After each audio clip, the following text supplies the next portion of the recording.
Imagine if I just sat here like this.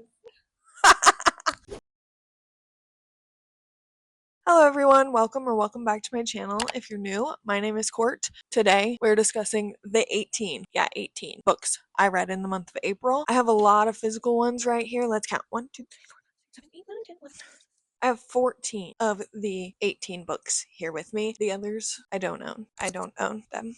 So we're going to be discussing all of the books that I read in the month of April, my statistics, where I'm at with my goals. If you've watched a wrap up before, you know how I like to do my wrap ups. We're just going to be discussing the statistics, what I thought about the books, if I recommend them, pretty much it. I don't know why I held up a fourth finger. We are going to start, as always, with the statistics of the month. I had 7 books on my TBR for the month of April, and I read 3 of them. Not terrible, but not all of them. We'll get there someday. Someday, this year, we will read a full TBR. Mark my words. It just wasn't in April. No, sure wasn't. We're going to now go over the 18 books statistics, like formats, genres, page counts, all of that jazz. I like to do this on my page. I asked in my last video if you guys have some other kind of things you want to see in my statistics, or if you guys don't like to see this, let me know. I personally love sharing statistics. I like seeing statistics. It really interests me in how diverse things are and how many pages I've read out of the books that I've read. Things like that really interest me, so I like to do it. But if you have anything else that you want to see, please let me know and I'll include them in my wrap-ups. So out of the 18 books I read 6,491 pages. That's a lot of pages, but for 18 books, I feel like that's pretty good. My average rating is one of the lowest average ratings I've had this year. It is a 3.56. Now, I knew April was a pretty average month. I had a lot of 3 stars. So this isn't surprising to me because I had a few 5s, but a lot of 3s. So that average does make sense to me. And this is out of 17 books because I did read a poetry collection and I do not rate those. Now to move into some of the goals that I have set forth for the year. The 18 books that I read in April added to all of the other books that I've read in this year total up to 64 books that I've read this year in total. So I am now at 64 out of 100. I did think that I was going to pass the 100 books rather soon, but I don't like to put stress on that reading goal, especially my Goodreads reading goal for the year. So I always set it at 100. I usually pass it. Other goals, I have this goal to read 30% of my physical TBR, and that includes physical TBR of what I had at the beginning of 2025. Not any of the books that I'm accumulating during 2025. At the beginning of the year, I put on my Notion a physical TBR list of all of the books that I owned January 1st. 30% of that is my goal. Now, if I could read 30% of my total TBR, physical TBR, that would be great. But I'm keeping a tracker every quarter of the amount of books that I'm accumulating as well. So that 30% goal is only counting towards the books that I had at the beginning of the year. So off of those, I read a total of 5 in this month, which is pretty good considering I have 14 right here. 9 of the books that I have accumulated in 2025 I have already read and will not be on my physical TBR going into next month, going into quarter 3 when I count, going into 2026. Those are all checked off. 5 physical TBR books from the beginning of the year. That makes 18 total physical TBR books from the beginning of the year. Not sure what percent that is, but 18 is a good number. We're only 4 months in? I feel like we can hit the 30% goal. I did read 2 books off of my 25 for 2025. That makes 7 total. I do want to start trying to get more books read off of that TBR, the 25 for 2025 TBR that I have set, because I do want to try and hit all of those books. Those were high priority on my TBR at the beginning of the year, and some of them still are, and a lot of them are new releases, so I would like to continue reading those and try to read more of those in the coming months. I did read my 12 recs from 12 friends. I read 1 a month, so now I'm up to 4 total. We're just going to keep going with that. I have my 1 picked for the month of May. We're just going to keep reading those, and by the end of December, I should have read all 12. I did make a spring TBR. Here's the video. It is linked in the description if you want to go watch it. I read 7 books off of this spring TBR in the month of April. That's crazy. That's a lot on my small little spring TBR. I'm really proud of that number. Hopefully I can read a little bit more off of that spring TBR coming up May, start of June. Now we're going to talk about the genres and the formats that I read these books in. Genres, I have a big diverse set of genres that I read. Not sure how this happened. It's just what I was in the mood for, I guess. Genres, I read 3 romance, 6 fantasy, 1 historical fiction, 1 magical realism, 1 literary fiction, 1 poetry collection, 1 thriller, 2 retellings, and 1 young adult. Moving into formats, I read 7 physical books, 4 books on my Kindle, and 7 audiobooks. And now that concludes all of the statistics that I have. It's a lot, but I like seeing where I'm at and seeing if I'm sticking to the goals that I set forth at the beginning of the year. We're trucking along. Am I overachieving? No, but we're getting there. We're doing something for sure. Now we're going to get into what you came here for, my ratings and reviews of the 18 books that I read in the month of April. We're going to start with the physical ones that I have, and then we'll move into the few that I don't actually own. And real quick, I just want to mention the ones that I did reading vlogs on. Starting with this reading vlog, I did a reading vlog talking about how much I read while working my regular day job. I work 8 to 5, 9 to 5, 8 to 5 with an hour lunch, 9 to 5 basically. So it was just a week in my life, reading in my life basically vlog. If you haven't watched that, go watch that. I think all of these books are in there. I talk briefly about them at least. That vlog had a lot of mood reading in it because I am a big mood reader. The first book I read in that vlog was Gifted and Talented by Olive Blake. I gave this a 3 stars.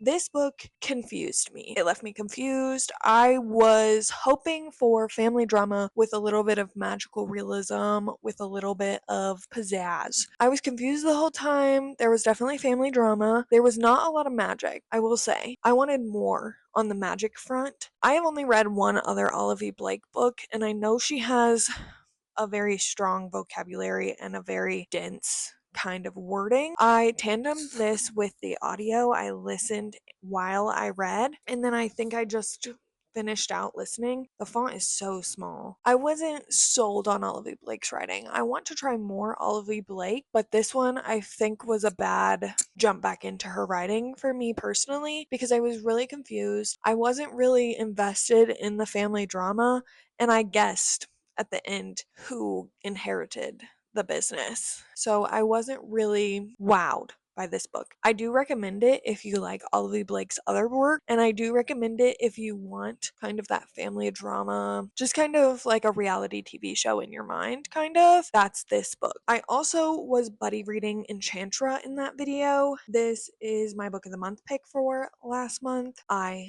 gave this 5 stars. This book I loved way more than Phantasma. The pacing in this is written so much better than Phantasma. We got equal amounts romance and plot. The hide and seek elements of this game had me on the edge of my seat. I am obsessed with Rowan, and I can't wait for the next book and to be back in this world. Kaylee Smith, the world she creates, the games that she makes up, I literally enchanted by this book. I loved both of our characters.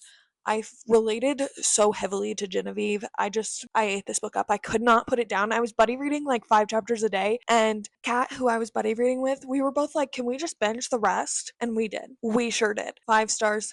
Absolutely ate this up. I recommend reading Phantasma first if you're going to pick this up and then getting to this. I do think they're interconnected, but I recommend reading them in order so you kind of know what's going on. Next in that vlog, I read City of Bones by Cassandra Clare. This is the first book in the Mortal Instrument series. I wasn't wowed with this, and I think it's because I listened to it. I wish I would have physically read it, which I'm going to moving on in this series. I was kind of left confused. There's a lot of world building and a lot of the magic system in this first book. I was entertained with the last 50%, but the first 50% kind of just drug on and on. I gave this one 3 stars. I do recommend it. It's a nice starter book into this long series because I think there's 6 books, but I wasn't wowed by it. I wasn't ready to be obsessed and ready to read the next one. I still haven't picked up the next one, but I'm going to try and give the rest of the series a shot because I do like our characters and I am interested to see how the magic system progresses and moves forward, and I'm interested to see kind of the inner workings of this world more in depth. We're going to give this series another shot, but if City of Ashes does not live up to more of a hype with me physically reading it, I don't know if I'll continue this series. And finally, in that reading vlog, I think I started The Neverlist. This is a why choose fantasy romance, and I absolutely ate this up. This is a first in a new series, and I gave this 4.5 stars. This book, you see the characters individually, you see them together. The pacing in this book is incredible. You don't feel like months have passed, but you feel the characters' chemistry grow like months have passed, and I really appreciated that. I also really appreciated the way that even though this is why choose, it's not throwing you into the deep end of why choose. So if you're new to why choose, I recommend this one heavily. I absolutely loved the world and the different magic and everything going on in this. I cannot wait for the next book. The cliffhanger in this, I need the next one immediately. Literally, please hand it over. I am obsessed with this world and just like the goddesses and everything. You have to read it. I don't want to spoil anything for you. But basically, this is like The Selection or The Bachelor meets Why Choose Fantasy Romance. Yeah, it's so good. So good. Absolutely ate it up. 4.5 stars. The next reading vlog that I did was Reading Like Katie. If you haven't watched that reading vlog, I will link that in the description as well. This reading vlog was so much fun. And I found 2 5 stars in this reading vlog. 2 of them. And I only had 4 this month, I think. Out of 18 books, I had 4 5 stars, and 2 of them were in this video. Starting with yours truly, which was a 5-star read. Miss Abby Jimenez cannot miss. The anxiety representation in this book and the way that Jacob just put himself out there, even though he has crippling anxiety like me. I felt so seen by Jacob and his character. Just the way that he was so like gentle, but also wasn't afraid to tell you how he felt. He was afraid. Don't get me wrong, he was afraid. But he did it. And he was the kindest, sweetest man. I am obsessed with him. I really like how this book, there's a lot of elements in it, but it doesn't really feel like there's a lot of elements in it. You kind of are just watching these two people grow and teach each other that you can grow beyond what you may think is already your best possible self. And I really enjoyed that in this book. I was sobbing by the end. If you haven't seen that video, I'm sobbing in that reading vlog reading this. Yeah. Yeah, this one really got to me. I have never felt more seen by an anxiety representation character than I have by Jacob in this book. I am so glad I read this book. I will probably be rereading this for many times to come, many years to come. I loved this. The message behind the title also really got me once I like put 2 and 2 together. So cute. So cute. Just the way that I was literally giggling out loud one page and sobbing, like shaking, sobbing the next. Yeah, this book got me. Also, in that reading vlog, I read Daisy Jones and the Six, which was my second 5-star of that video. This book changed me. I don't know what is in this book. I read The Favorites earlier this year, and everybody said that it was giving Daisy Jones vibes, and I was way more excited to pick this book up after reading and listening to The Favorites. I tandem read this with the audio, and it was such an immersive reading experience that I had such a fun time. I don't know if that swayed my rating any, but I still think that the message behind this book and just the way that these characters' lives in this book were, I don't think that it would have changed my rating if I just read it. I loved this so much. Like, they're literally just words on paper, but they changed my life. Do you understand what I'm saying? I loved that it was interview style. I loved that you didn't really have different points of view because it's interview style, so you got their kind of thoughts and feelings and point of views right as soon as you are reading. So somebody will say something and then somebody else will comment on that thing immediately because it's a documentary interview style. And I really enjoyed that. You don't have to wait a whole nother chapter to see what somebody is thinking or what they want to say regarding that topic. I really enjoyed that. Especially with how much is going on in this book, I feel like it was necessary, and I really enjoyed that element of this book. It made me fall deeper for the characters since there is an entire band that you have to get to know, plus all of the major key players in the band's fame and life. I think that writing style is perfect for a book like this, and it just sold me. Finally, in that reading vlog, I read Better Than the Movies by Lynn Painter. This is supposed to be the YA book. Like, if you think of a YA book, you're probably thinking this or The Summer I Turned Pretty. This was not a bad book. I just think I'm growing out of my YA realm of reading. I gave this a 3-star.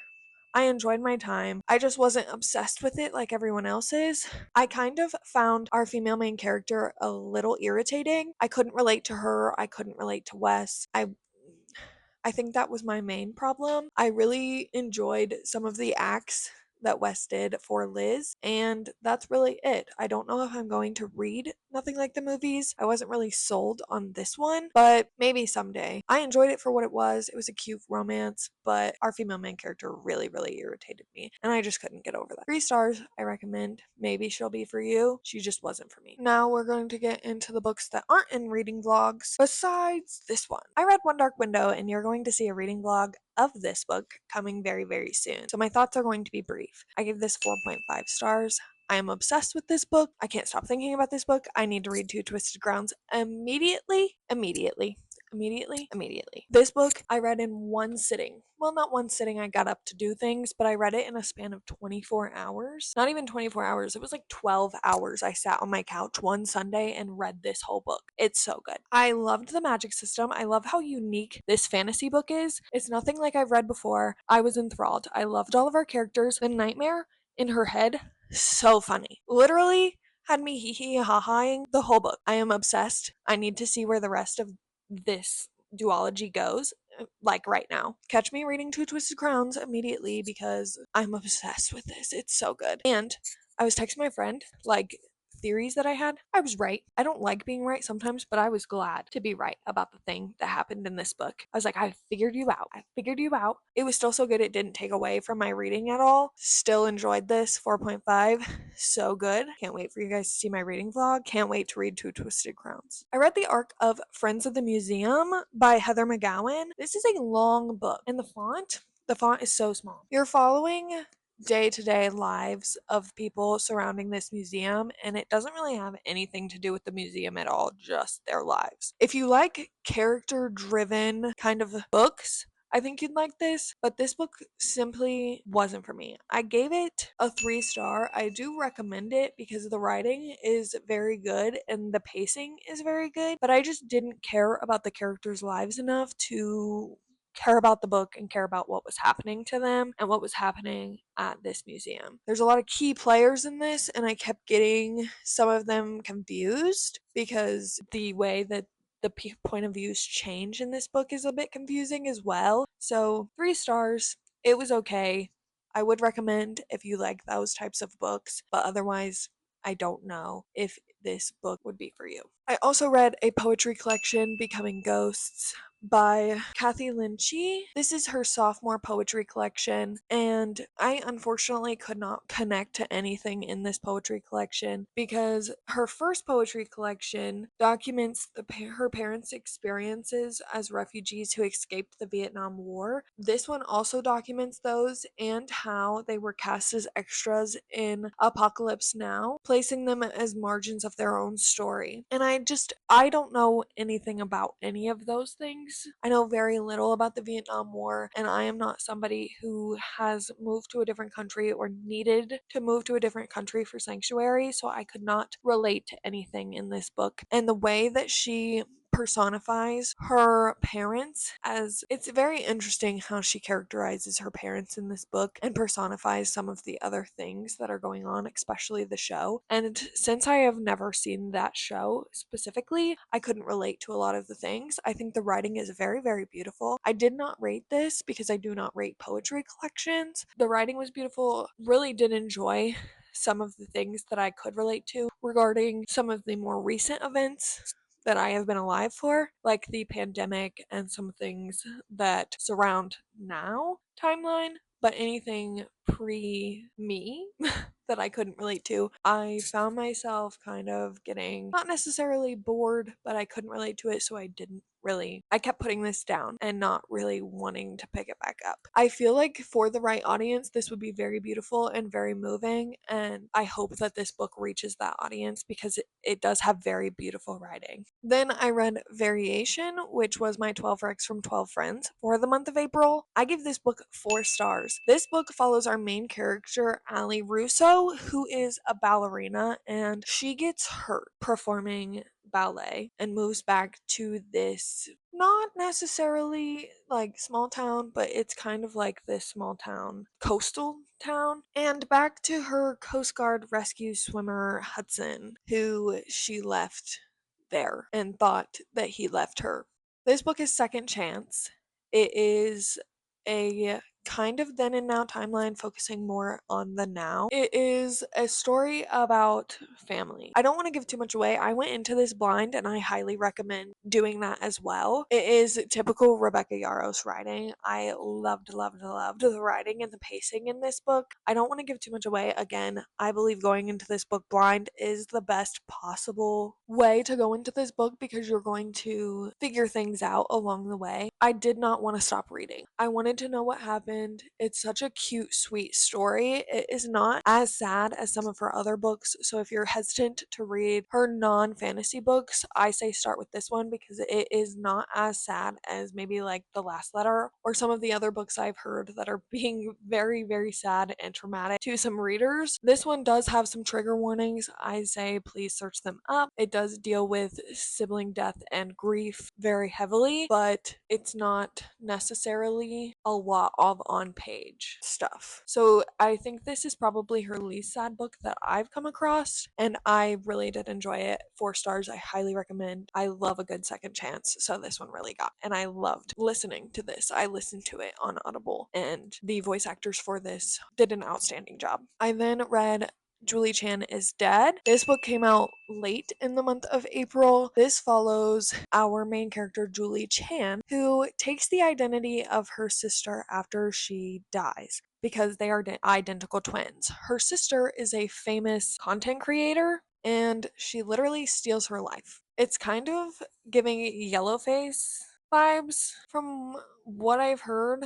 That's what people are relating it to. I did end up guessing the major plot twist. There's not a lot of books that can stump me anymore. So if you have a good thriller that stumped you, leave it in the comments because I really need one that'll stump me. But I did guess the major plot twist. I still had a really good time. This uses modern day things and a lot of like things like TikTok and likes and going live and brand deals and trips and everything like that that you see content creators using in the best way possible. It is so in depth, so in detail, and I really enjoyed the pacing of this book. It was done so well. I really, really enjoyed it. We have such a good main character in this book that tells the story really well, and you just want to keep reading and keep reading and keep reading. I give it a 3.5.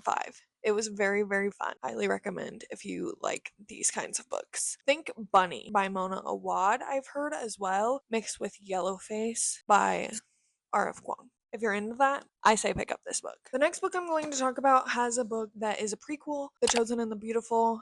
I listened to that and I listened to Don't Sleep with the Dead, which is its companion novella. I gave both of these 3 stars. These are Great Gatsby retellings, very loosely Great Gatsby. Not loosely, but they're not following the Great Gatsby writing and not following the exact plot of the Great Gatsby. So it's kind of loosely Great Gatsby, but it also has a lot of diverse characters that I really, really enjoyed. It's a new spin on the Great Gatsby story, and I really, really enjoyed both of these books. They're really fun listens. They're also very short. Both are under 300 pages, so I really did enjoy both of these. I liked the spin on the Great Gatsby story. I've read it before. I know the Great Gatsby story. I've seen the movie. I've read it. These felt like a fever dream, but in the best way possible because there's so much diversity and there's so much that goes into these characters that didn't in F. Scott Fitzgerald's version. I say give these a shot if you're a big Gatsby fan. I really enjoyed these. Maybe you will too. I also recommend the audio. The narrator did a fantastic job. The next book I'm going to talk about is my favorite book of the month. That is The Bright Years by Sarah Damoff. This book has heavy triggers. Please check your trigger warnings. This follows a family. The mother of the family is hiding a child that she had before she met her husband and the father is hiding an alcohol addiction. That's really all I can tell you. If you're interested in the triggers, please check your trigger warnings before going into this book. But I believe going into this book as blindly as possible is going to give you the best reading experience for this book. That's all I knew going into this book, and this book literally changed my life. I cried maybe 14 times reading this, and it's not a long book. This book changed my life. I can really relate to the daughter in this book, and it really made me sick to my stomach reading this book because of how real and raw it is, but it is done so well. It is handled with such care, and the way this book wraps up, I can't talk about this book without crying. Oh my gosh. This literally changed my outlook on life, on love, on family. It is some of the most beautiful writing I've ever read in my life. I have so many things underlined in this book. Almost every page there is something underlined in this book because the writing is so beautiful and there's so many lessons in this book. Please, if you take any recommendation from me from this video, let it be this book. 5 stars. This is truly a masterpiece. Some of the best literature, some of the best writing I have ever read in my entire life. This is probably my favorite book of the year so far. Moving on from that, don't know how we're going to do that. We're going to go into the few books that I do not have physical copies of and wrap this video up. There are only 3 that I do not have, and I listened to all of them on audio. The first one being The Kraken Sacrifice by Katie Robert. This was our book club pick for Heather's book club this month, and I gave this 1 star. Yeah. It was really bad. I believe my Goodreads review says something along the lines of this was all smut and Stockholm Syndrome, because that's all it was. I have tried to erase this book from my memory because it was not good, and that's all it was smut and Stockholm Syndrome. And the way that this book works, the way that she's able to live underwater when she can't even swim, really, really confuses me. I'm still confused and I'm kind of upset that that works that way. So we're just going to leave it at that. If you want something absolutely unhinged and kind of crazy, she has a whole series. This is one of them. Maybe try it, but it's not great. Do I recommend it? No. Then I read a highly anticipated release, which was Wild and Wrangled by Lila Sage. This is the last book in the Rebel Blue Ranch series. Lost and Lassoed, that came out previously, my favorite book in the series. I had really high hopes for this one, and it missed the mark for me. I am between a 2.5 and a 3 star for this book, leaning more towards a 2.5. Unfortunately, I believe that this is my least favorite in the series. I really needed more from our female main character, especially the way that she was portrayed in some of the previous books in this series. I was just wanting a lot more from her, and I don't know what it was, but I just didn't really click with this book.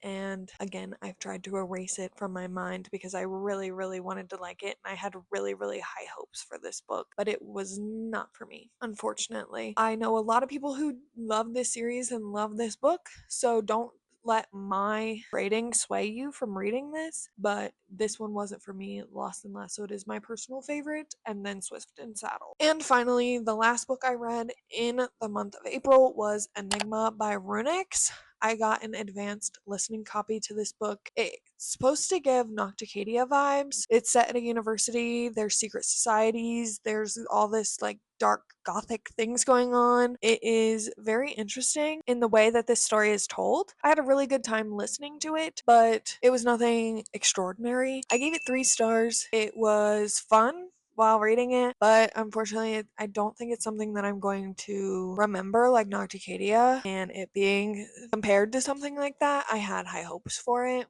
This is my first book by Runix.